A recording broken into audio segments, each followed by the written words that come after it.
சரி, இந்த வீடியோவில் மைக் ஆன்ல இருக்க பார்த்துக்கலாம் இருக்கு.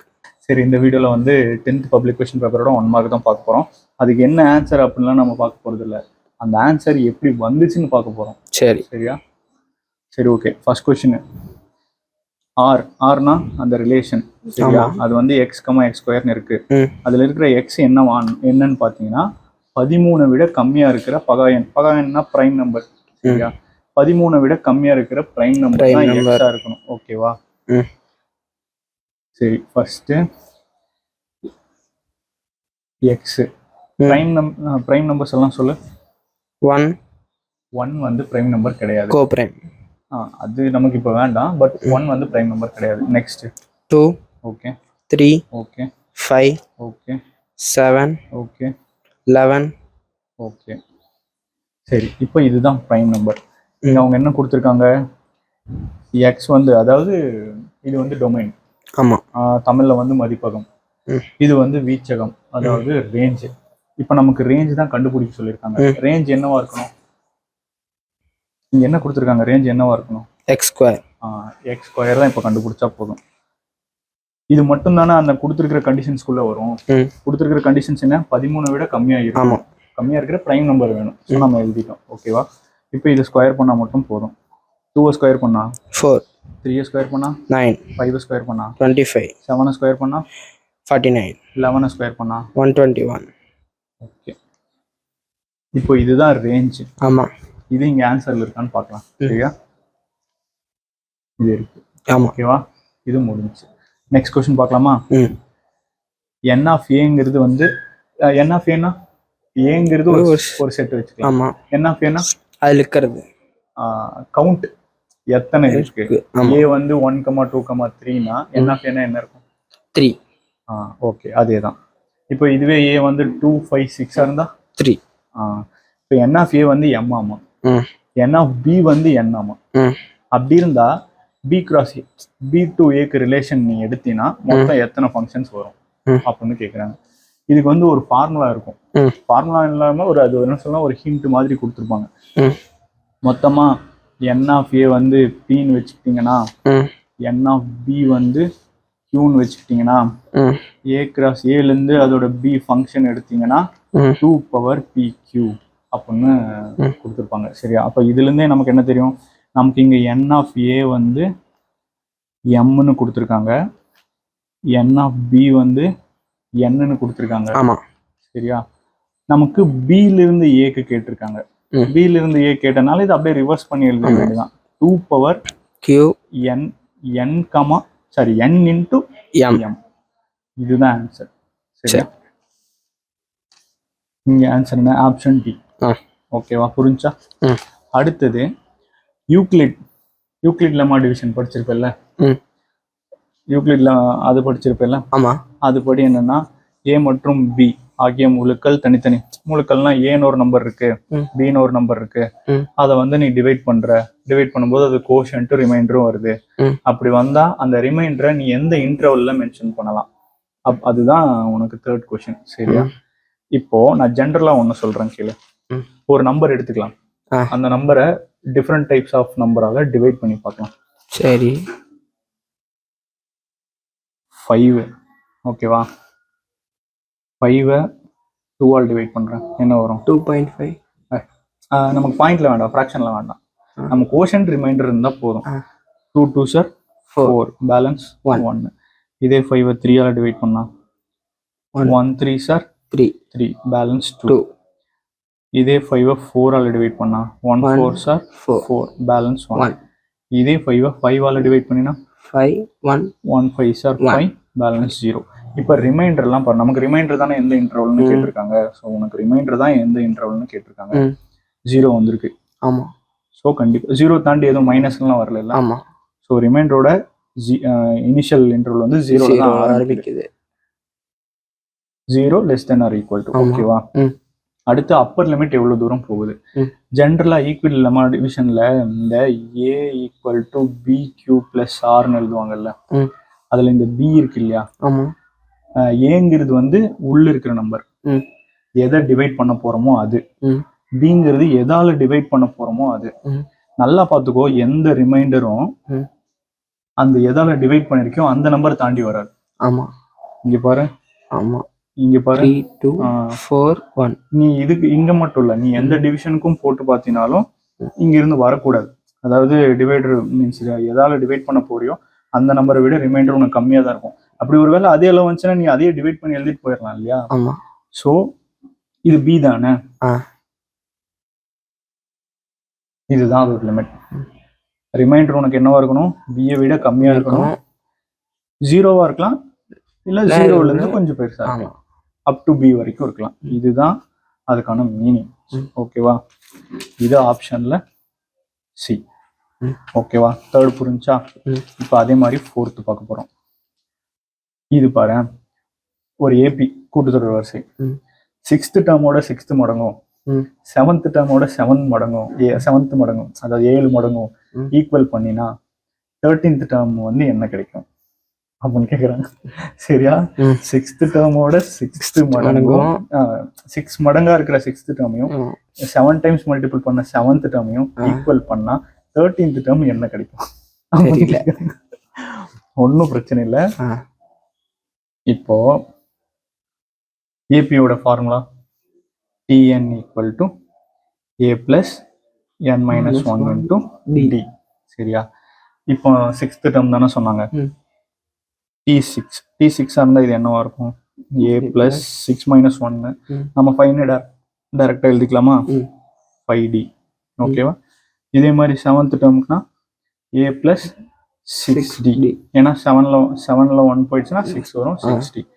இப்போ இதோட 6 டைம்ஸ் இதோட 7 டைம்ஸ். கரெக்டா? இப்போ இதை 6ஆல மல்டிபிள் பண்ணிடலாம். ஓகேவா? ஏன் அப்படி பண்றோம்? அதான் கொஸ்டின்ல கொடுத்துருக்காங்கல்ல, ஆமா. இதோட 6th டைமும் இதோட 7th டைமும் இது ரெண்டையும் ஈக்குவேட் பண்ணணும். ஓகேவா? இப்போ இது 6ஆல மல்டிபிள் பண்ணா 6A plus 30D. இப்போ அதே மாதிரி இதை 7ஆல மல்டிபிள் பண்ண போறோம். ஓகேவா? 7A plus 42D. இப்போ இது ரெண்டையும் ஈக்குவேட் பண்ண போறோம். 6A plus 30D equal to 7A plus 42D. இப்போ இதுல இருந்து நமக்கு A என்ன வரும்னு பார்த்தீங்கன்னா, A இந்த பக்கம் வந்துடும். 6A minus 7A equal to 42D minus 30D minus A equal to 12D. இப்போ நீ அதை என்னன்னு வச்சுக்கலாம், உனக்கு நமக்கு A தானே வேணும், அதனால மைனஸ் இந்த பக்கம் கொடுத்துரு, minus 12D. இப்போ உனக்கு கொஸ்டின்ல என்ன கேட்டிருக்காங்க, 13வது டேர்ம். 13th டேர்முக்கு இது என்னவா வரும்? A plus 12Dன்னு வருமா? ஆமா. ஓகே. இப்போ ஏக்கு பதிலா இதை அப்ளை பண்ணலாமா? ஏக்கு பதிலா இதை அப்ளை பண்ணலாம். minus 12D minus 12D plus 12D ரெண்டு என்னவாகும்? 0. அப்போ 13வது டேர்ம் வந்து நமக்கு 0 ஆப்ஷன்ல இருக்கான்னு பார்த்துடலாமா? புரிஞ்சா? அடுத்து 5th கொஸ்டின் போலாம். இப்படி இது ஒரு டேர்ம் இருக்கு, இது ஒரு ஈக்குவேஷன் இருக்கு, இது ஒரு ஈக்குவேஷன் இருக்கு. இந்த ரெண்டு ஈக்குவேஷனோட HCF அதாவது மீப்பெரு வகுத்தி, மீப்பெரு பொது வகுத்தி, அது வந்து x minus 6 ஆமா, ஹையஸ்ட் காமன் ஃபேக்டர். அப்படி இருந்ததுன்னா இந்த ஈக்குவேஷன்ல இருக்கிற k என்ன அப்படின்னு கேக்குறாங்க. சரியா? இப்போ இது ஒரு நம்பர்னு வச்சுக்கலாம், இது 6ன்னு வச்சுக்கலாம். 6 எதாலாம் டிவைட் ஆகும்? செகண்ட் டேபிள்ல, அப்புறம் தேர்ட் டேபிள்ல. ஓகே. இப்போ இது அந்த அந்த ரெண்டுல ஏதோ ஒண்ணுதான் வச்சுக்கோ.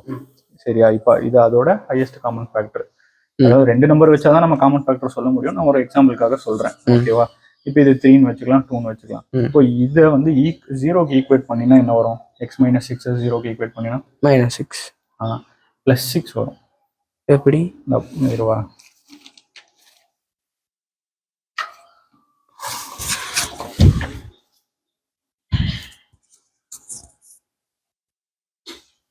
x minus 6ங்கிறது ஒரு HCF-ஆ? இது 0க்கு ஈக்குவேட் பண்ண சொன்னா அப்ப x equal to 6 கிடைக்குமா உனக்கு? இந்த x வந்து இந்த ஈக்குவேஷன்ல இருக்கிற எல்லா x-க்கும் போடணும். ஓகேவா? x square minus kx minus 6 equal to 0. இதுல 6 வந்து அப்ளை பண்றோம். ஓகேவா? 6 square minus 6k minus 6 equal to 0. 6 6 are 36 minus 6k minus 6 equal to 0. இதில் இது போச்சுனா 30 30 minus 6k equal to 0. 30 எதுவும் பண்ண முடியாது, அதனால் மைனஸ் 6k அங்கே வச்சுக்கோ. 30 இந்த பக்கம் மைனஸ் 30 ஆகிடும், மைனஸ் மைனஸ் கேன்சல் ஆகிடும். k ஈக்குவல் டு 30/6 கேன்சல் பண்ணா தூங்கிட்டியா? 5 a ஈக்குவல் டு 5 ஆன்சரில் இருக்கான்னு பார்க்கலாமா? பி, இதுதான் கரெக்டான ஆன்சர். ஓகேவா? இப்போ அடுத்த கொஸ்டின் பார்க்கலாம். நிரல் அணியின் நிரல் மாற்று அணி என்ன? ஒன்றும் இல்லை, எனக்கு இப்போ சொல்லணும். Transpose of column matrix. டிரான்ஸ்போஸ்னா ரோவை காலமா மாற்றணும், காலம் ரோ, அவ்வளோதான். இப்போ காலம் மேட்ரிக்ஸ் கொடுத்துருக்காங்க, அதோட டிரான்ஸ்போர்ட் என்னவா இருக்கும்? ரோ. சிம்பிள், இதுதான் ஆன்சர். ஓகேவா? சரி, இப்போ வட்டத்தின் தொடுகோடும் அதன் ஆரமும் செங்குத்தாக அமையும் இடம். ஒன்றும் இல்லை, ஒரு சர்க்கிளுக்கு டான்ஜென்ட் இங்கே வரைஞ்சிக்கலாமா? ஒரு சர்க்கிள், இந்த சர்க்கிளுக்கு நீ டான்ஜென்ட் வரைகிற. சர்க்கிளோட டான்ஜென்ட்டும் அதோட ரேடியஸும் தொடுகோடும் ஆரமும் ஜாயின் ஆகிற இடம். சரியா? இப்போ ஆப்ஷன்ல இது என்னன்னு கேக்குறாங்க. ஆப்ஷன்ல இருக்குது, நீ சும்மா கெஸ் பண்ணி என்னன்னு. சென்டரா? இந்த பாயிண்ட் சென்டரா? இல்ல. ஏன்? சென்டர் இங்க இருக்கு. ஓகே. அடுத்து இன்ஃபினிட்டி? இல்ல. ஏன்? இன்ஃபினிட்டினா முடிவெல்லாம் போகணும், இந்த லைன் தான் இன்ஃபினிட்டி. சரியா? அடுத்தது கார்டா? கார்டுன்னு நான் அந்த கார்டுனா என்னன்னு சொல்லிட்டு அவனுக்கு ஆன்சர் சொன்ன மாதிரி ஆயிரும்ல.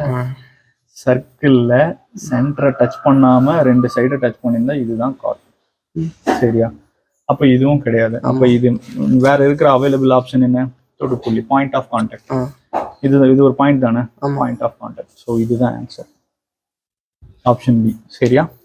அடுத்தது சரி, இப்போ ஒன்றும் இல்லை, இந்த ஈக்குவேஷனுக்கு பேரலா இருக்கு. அதாவது இந்த ஈக்குவேஷன் வந்து ஒரு லைனை மென்ஷன் பண்ணுது. ஏன் லைனை மென்ஷன் பண்ணுது? இங்க ஸ்கொயர் டேர்ம்ஸ் எல்லாம் எதுவும் இல்லை, ஸோ லீனியர் ஈக்குவேஷன்ங்கிறனால ஒரு லைனை மென்ஷன் பண்ணலாம். இந்த லைனுக்கு பேரலா இருக்கு ஒரு லைன். அந்த லைன் வந்து ஆரிஜின் வழியா, ஆதி புள்ளி வழியா போகுது. அப்படி போற அந்த லைனோட ஈக்குவேஷன் என்ன? சரியா? லைனோட ஈக்குவேஷன் கேட்டாங்கன்னா நமக்கு என்ன, அந்த y equal to mx + c அப்படிங்கிற ஒரு ஃபார்முலா தெரியுமா? இந்த இடத்துல ஆரிஜின் 0,0 அப்படின்னு ஒரு பாயிண்ட் கொடுத்துருக்காங்க. அப்படி கொடுத்ததுனால ஃபார்முலா மாறும். y - y1 equal to m × x - x1.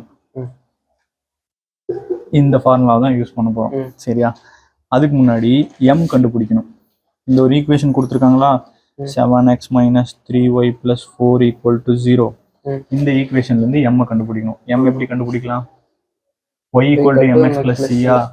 அப்போ x கூட இருக்கிற கோஎஃபிஷியன்ட் தான் m. சரியா? அதை இப்போ கண்டுபிடிச்சிடலாம். -3y = -7x - 4. நமக்கு என்ன வேணும்? y மட்டும் இங்க இருந்தா போதும், மற்றதெல்லாம் அங்க கொடுத்துடலாம். 7/-3x - 4/-3. minus cancel, minus cancel. y = 7/3x + 4/3. நமக்கு m மட்டும் இருந்தா போதும். y = mx + c. ஸோ இதுதான் m. m = 7/3. m = 7/3. இந்த m 7/3 கொண்டு வந்து இதுல அப்ளை பண்ண போறோம். y1க்கு x1க்கு என்ன போட போறோம்? 0,0. ஏன்? மென்ஷன் பண்ணிருக்கான், ஆரிஜின் வழியா போகுது அப்படின்னு. சரி, அப்போ 0 தானே, அதை அப்படியே வச்சுக்கலாம். y = m-க்கு பதிலா 7/3 x. அவ்வளவுதான். ஏன்னா -0 போட்டினாலும் உனக்கு எதுவும் வர போறது இல்லை. இப்போ 3 இது கூட மல்டிப்ளை ஆயிடுமா?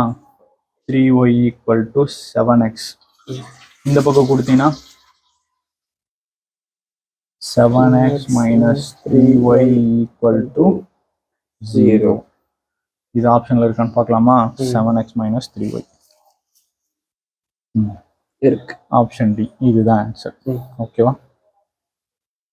சரி, இப்போ 9th 1 மார்க். எஸ். 0,0 and -8,8. என்ற புள்ளியை இணைக்கும் கோட்டிற்கு செங்குத்தான கோட்டின் சாய்வு. ஒன்றும் இல்லை, the slope of the line which is perpendicular to the line joining the points. இந்த ரெண்டு பாயிண்ட் ஜாயின் பண்ணி ஒரு லைன் இருக்கு. அந்த லைனுக்கு பர்பண்டிகுலரா இருக்கிற லைனோட ஸ்லோப் என்ன? சரி, இப்போ இதுக்கு முன்னாடி நமக்கு என்ன தெரியணும்னா ஸ்லோப் ஃபார்முலா அது ஓகே கரெக்ட் தான். parallel பர்பண்டிகுலர்னு சொல்லுவோம்ல, ஃபர்ஸ்ட் ஸ்லோப்பும் செகண்ட் ஸ்லோப்பும் ஈக்குவலா இருந்தா parallel. First slope into second slope multiple பண்ணி உனக்கு -1 வந்துச்சுன்னா பர்பண்டிகுலர். சரி, இப்போ உனக்கு ஒரே ஒரு பாயிண்ட் தானே கொடுத்துருக்காங்க, 0,0 -8,8. இதுல இருந்து m கண்டுபிடிக்கிறது எப்படி? ஸ்லோப் கண்டுபிடிக்கிறது ஃபார்முலா என்ன? இப்போ இதுக்கு ஸ்லோப் கண்டுபிடிக்கிற ஃபார்முலா வந்து y2 - y1 by x2 - x1. y2 - y1 by x2 - x1. இப்போ x1 y1 x2 y2. இப்போ இங்க y2க்கு பதிலா 8 - y1 0 -8 0. இப்போ 8 - 8 வரும், 8 8 கேன்சல் ஆகிட்டு உனக்கு -1ன்னு கிடைக்கும். இது ஒரு இதோட ஸ்லோப். இன்னொரு லைனோட ஸ்லோப்பு ரெண்டும் மல்டிபிள் ஆனா எனக்கு என்ன கிடைக்கணும்? -1 கிடைக்கணும். உனக்கு இதுதான் கண்டுபிடிக்கணும். நீ இது உனக்கு தெரியாது. ஸோ இந்த m1க்கு பதிலாக இந்த -1 இங்கே போட்டுக்கோ, m2 இங்கே எழுதிரு, இந்த -1 இங்கே எழுது. ஓகேவா? உனக்கு m2 தானே வேணும். இது இங்கே மல்டிபிள் இருக்கிறது அங்கே டிவைட் ஆகும், மைனஸ் கேன்சல் ஆகும், உனக்கு +1 கிடைக்கும். ஸோ அதுவும் அந்த புது கோட்டோட ஸ்லோப் வந்து 1. ஆன்சர்ல இருக்கான்னு பார்த்துடலாமா? ஓகே, டி தான் ஆன்சர். ஓகே, அடுத்தது இது பாருங்க, இது வந்து ட்ரிக்னாமெட்ரி. ஒரு கோபுரத்தின் உயரத்திற்கும் அதன் நிழலின் நீளத்திற்கும் உள்ள வீதம், the ratio of the height of a tower and the length of its shadow. ஒரு அது என்ன சொன்னாங்க? கோபுரம், டவர், அதோட நிழல், அது ரெண்டு ஹைட்டுக்கும் அதோட லென்த்துக்கும் இருக்கிற ரேஷியோ என்னன்னு பார்த்தீங்கன்னா, இது √3 இருந்தா இது 1 இருக்கும். சரியா? then the angle of elevation of the sun has measured. எவ்வளவு தூரத்துல சன் எப்படி இருக்கு, இந்த ஆங்கிள் வந்து கண்டுபிடிக்கணும். சரி, இது என்ன? இது ஒரு ட்ரையாங்கிள்னா இது என்ன சைடு? Opposite side. இது ஆப்போசிட் சைடு, இது அட்ஜசன்ட். ஆப்போசிட் அட்ஜசன்ட் வந்தா அது என்ன ஃபார்முலாவா? tan. Correct. tan θ = opposite by adjacent. சரியா? இப்போ ஆப்போசிட் சைடு வந்து உனக்கு √3ன்னு தெரியும், அட்ஜசன்ட் வந்து 1. tan θ தான் நீ கண்டுபிடிக்கணும். θ = tan இன்வர்ஸ் ஆஃப் √3. tanல √3 எங்க வரும்? 60 டிகிரி ஆங்கிள் வரும். θ = 60 டிகிரி. ஓகேவா? இப்போ உனக்கு ஆங்கிள் 60 டிகிரி.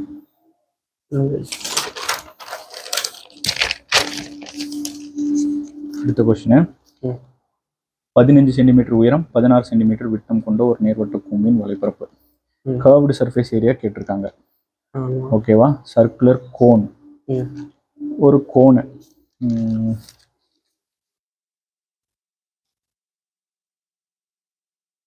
இது ஒரு கோன். ஓகேவா? இதோட ஹைட் வந்து 15 சென்டிமீட்டர். அதோட டயா வந்து 16 சென்டிமீட்டர். அதோட கர்வ்டு சர்ஃபேஸ் ஏரியா ஃபார்முலா என்ன? கர்வ்டு சர்ஃபேஸ் ஏரியா வந்து πRL. நமக்கு எல் இங்க இல்ல, ஃபர்ஸ்ட் எல்ல கண்டுபிடிக்கணும். எல் கண்டுபிடிக்கிறது பித்தாகரஸ் தியரம் ஃபார்முலா தான். ஓகேவா? எல் ஈக்குவல் டு, எல்ங்கிறது இந்த சாய்வு லென்த். சரியா? So L equal to √h² + r². h² வந்து 15², r வந்து இது டயா வந்து 16, அப்போ r வந்து 8². ஓகேவா? 225 + 64. 225 64 ஆட் பண்ணினா 289. 289 ரூட் எடுத்தா என்ன வரும்? 15 6 7 7s are 49. Yes. அப்போ இங்க 9 வருது. அப்போ 17 போட்டு பார்க்கலாம். 17 into 17. 7 7s are 49. Balance 4 7 1s are 7 11 1 7 1 9 8 2. Okay, அப்போ 17.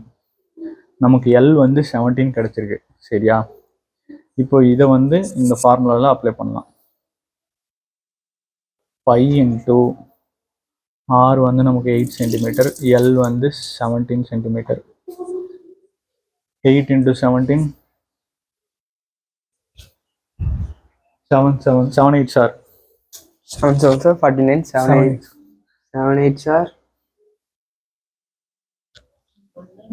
56. 5 into 136. அப்போ இது அதாவது சென்டிமீட்டர் ஸ்கொயர், ஏன்னா சர்ஃபேஸ் பையோட வேல்யூ வந்து 3.14. Surface area. ஓகேவா? இது ஆன்சர்ல இருக்கான்னு பார்க்கலாம். Option D. ஓகேவா? பை நம்ம போட வேண்டாம், ஆன்சர்ல பையோடவே தான் கொடுத்துருக்கான். ஓகேவா? 1 சென்டிமீட்டர் ரேடியஸ், 5 சென்டிமீட்டர் ஹைட்டு, ஒரு மர உருளை இருக்கான், உடன் சிலிண்ட்ரிக்கல் ஷேப். சரியா? அதிகபட்ச கன அளவு கொண்ட கோலம் வெட்டி எடுக்கப்படுகிறது. ஓகே, இது பாரு. இப்போ இப்படி ஒரு சிலிண்டர் இருக்கு, இது சிலிண்டர்னு அஸ்யூம் பண்ணிக்கோ. இப்படி ஒரு சிலிண்டர்ல இருந்து நீ ஒரு ஸ்பியரை கட் பண்ணி எடுக்க போற. மேக்ஸிமம் ஆஃப் ஸ்பியர் எங்க வரும்? ஓவரால் எல்லாமே ஒரே மாதிரி தான் வரும். ஏன்? ரேடியஸ் எல்லாம் சேம் தான். நீ இங்க ஒரு ஸ்பியர் எடுத்தினாலும் சரி, இங்க ஒரு ஸ்பியர், ரேடியஸ் சேம் தான். ஸோ இதே ரேடியஸை அப்ளை பண்ணி நம்ம ஸ்பியரோட வால்யூம் கண்டுபிடிச்சோன்னா கன அளவு. ஏன்னா கொஸ்டின்ல அவங்க வால்யூம் தான் கேட்டிருக்காங்க. ஓகேவா? அதன் கன அளவு, த வால்யூம். ஓகேவா? ஸ்பியரோட வால்யூம் ஃபார்முலா என்ன? 4/3 πr3. 4/3 πr3. இப்போ இங்க ஆர் வந்து உனக்கு என்ன சொல்லியிருக்காங்க? 1 சென்டிமீட்டர் தான். சரியா? அப்போ simple 4/3 into 5 into 1 into 1 into 1. உனக்கு என்ன வரும் ஆன்சரு? 4/3 π. இவ்வளோதான் சென்டிமீட்டர் கியூப். எஸ். ஓகேவா? இப்போ அதுதான் இது ஆப்ஷன் ஏ. ஆமாம். அடுத்து 13வது கொஸ்டின். இது பாரு, கொடுக்கப்பட்டவைகளில் எது தவறானது? Which of the following is incorrect?